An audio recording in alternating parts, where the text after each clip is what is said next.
ఇప్పుడు ప్రపంచ వ్యాప్తంగా భారతీయులు ప్రతి పండుగను మలబార్తో జరుపుకుంటారు. ఎందుకంటే మలబార్ అందిస్తుంది అద్భుతమైన అవకాశాన్ని.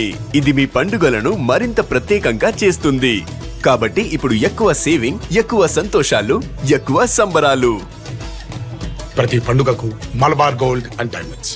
తుఫాన్ తీరం దాటిన తర్వాత దాని ప్రభావం ఆంధ్రప్రదేశ్ రాష్ట్రంలో ఏ జిల్లాలపైన ఉంది, ప్రస్తుతం ఎలా కొనసాగుతుందో మనతో వెదర్ ఆఫీసర్ నాగభూషణ్ గారు ఉన్నారు. ఏం సార్ అసలు ఏ జిల్లాల మీద ఇప్పుడు ప్రభావం ఉండే అవకాశం ఉంది, ఈదురుగాలి పరిస్థితి ఏంటి?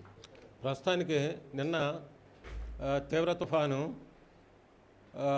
మచిలీపట్నం కళింగపట్నం మధ్యలో కాకినాడ దక్షిణాన నర్సాపూర్కి అతి చెరువులో రాత్రి 11:30 మధ్యలో తీరాన్ని దాటినది.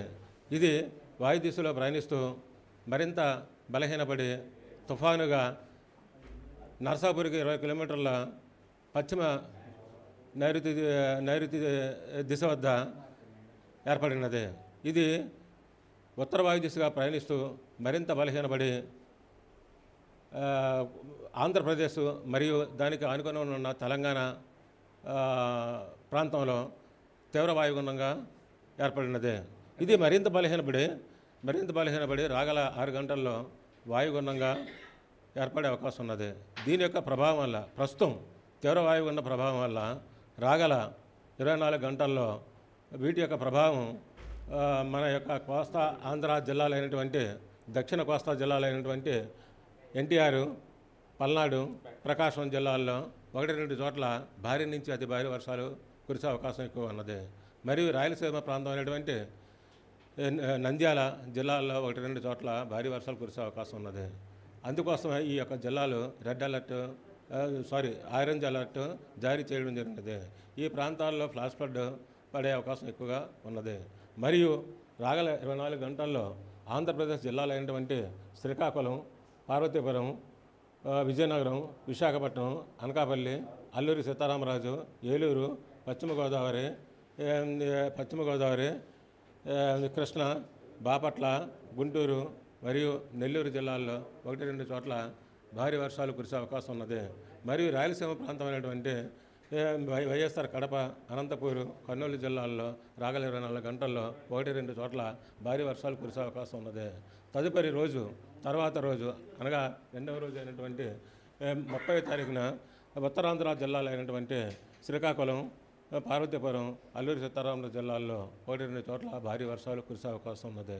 మరియు ఈ ఆంధ్రప్రదేశ్ జిల్లాల్లో ఉత్తర దక్షిణాంధ్ర జిల్లాల్లో 1-2 చోట్ల ఒక మోస్తరు నుంచి తేలికపాటి నుంచి ఒక మోస్తరు వర్షాలు, ఉరుములు మెరుములతో కూడిన వర్షాలు కురిసే అవకాశం ఉన్నది. గాలులు ఈ యొక్క తుఫాను నుంచి తీవ్ర వాయుగుండంగా మారిన కారణంగా గాలులు కోస్తా ఆంధ్ర జిల్లాల పైన గాలులు గంటకి 60 నుంచి 70, గరిష్టంగా 80 కిలోమీటర్ల వేగంతో వీస్తున్నవి. మరియు సముద్రంలో గాలులు ఈరోజు గంటకి 45 నుంచి 55, గరిష్టంగా 65 కిలోమీటర్ల వేగంతోనే, తదుపరి రోజు 2వ రోజు ఈ గాలి యొక్క వేగం తగ్గి గంటకి 35 నుంచి 45, గరిష్టంగా 55 కిలోమీటర్ల వేగంతో వీస్తున్నవి. కాబట్టి ఈరోజు రేపు మత్స్యకారులు వేటకు వెళ్ళకూడదని తగిన హెచ్చరికలు జారీ చేయడం అనేది. ఆంధ్రప్రదేశ్ పోర్టులో నిన్నటి వరకు ఎగరవేసినటువంటి అతి ప్రమాద హెచ్చరిక, దాని ప్లేసులో 3వ నెంబర్ ప్రమాద హెచ్చరిక ఆంధ్రప్రదేశ్ ఓడరేవులన్నింటి అనగా కళింగపట్నం, భీమునిపట్నం, విశాఖపట్నం, కాకినాడ, గంగవరం, మచిలీపట్నం, కృష్ణపట్నం, నిజాంపట్నం ఓడరేవుల్లో ఎగురవేయడం జరిగినది. అంటే ఈ తుఫాను తీరం దాటేటప్పుడు వారం రోజుల నుంచి కాకినాడ నుంచి ఇప్పుడు ప్లేస్ మారడానికి అసలు కారణాలు ఏమై ఉండొచ్చు? దీని వెనుక అంటే ఐఎండీ ఏమన్నా పొరపడిందా అనే సూచనలు ఏమైనా ఉన్నాయా? అసలు అటువంటిది ఏమీ లేదు.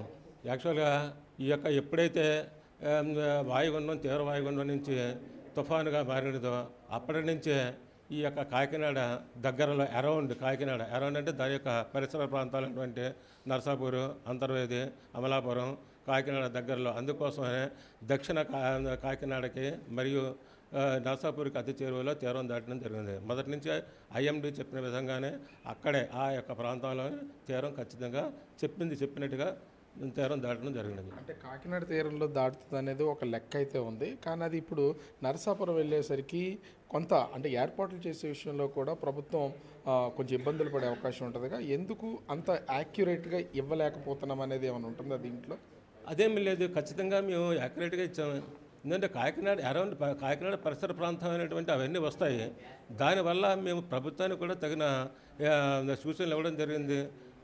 దాని సూచనల ప్రకారంగా ప్రభుత్వం అంతా కూడా ఆయా ప్రాంతాల్లో అప్రమత్తమై ఉన్నారు.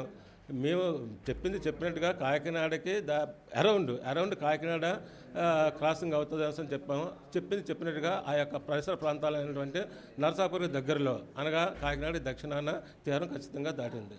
ఒకటి తుఫాను తీరం దాటేటప్పుడు మనం ఒక ప్లేస్ ఇస్తే అది ఎన్ని కిలోమీటర్ల సరౌండింగ్లో ఇది తీరం దాటడానికి అవకాశం ఉంది? ఒకవేళ తీరం దాటినా దాని ప్రభావం ఎన్ని కిలోమీటర్ల సరౌండింగ్కి వచ్చి పడే అవకాశం ఉంటుంది? ఇంచుమించుగా అరౌండ్ ఒక 50 కిలోమీటర్స్ రేంజ్ వరకు ఉంటుంది. అంటే ఓవరాల్గా చూస్తే ఈ తుఫానుకి సంబంధించి ప్రస్తుతం తీరం దాటినటువంటి మొంతా తుఫాను దాని ప్రభావం మరొక 2 రోజులు ఉంటుంది. ఈ 2 రోజులు కూడా రాష్ట్రంలో అంటే ఈరోజు రాష్ట్ర వ్యాప్తంగా అనేక జిల్లాల్లో భారీ వర్షాలు కురిసే అవకాశం అయితే ఉంది. రేపు ఉత్తరాంధ్రలో మాత్రమే 3-4 జిల్లాల్లో ఈ భారీ వర్షాలు కురిసే అవకాశం ఉంది. తర్వాత ఇది బలహీనపడుతుంది కాబట్టి వర్షాలు తగ్గే అవకాశం ఉంది. అదేవిధంగా ఐఎండీ ఇచ్చినటువంటిది యాక్యురేట్గా కాకినాడ పరిసర ప్రాంతాల్లో తీరం దాటే అవకాశం ఉందని ముందు నుంచి చెప్తున్నాం. దానికి అనుగుణంగానే కోనసీమ ప్రాంతంలో ఇది తీరం దాటినటువంటి పరిస్థితి అయితే ఉంది. అటు మచిలీపట్నం, నరసాపురం, అమలాపురం, కాకినాడ ఈ పరిసరాల్లో తీరం దాటే అవకాశం ఉందని ముందు నుంచి చెప్తున్నాం కాబట్టి అదేవిధంగా దాటిందని విశాఖ వాతావరణ కేంద్రం అధికారి నాగభూషణ్ చెప్తున్నటువంటి పరిస్థితి కనిపిస్తోంది. కెమెరామెన్ అజయ్తో రాజు బిగ్ టీవీ, విశాఖపట్నం.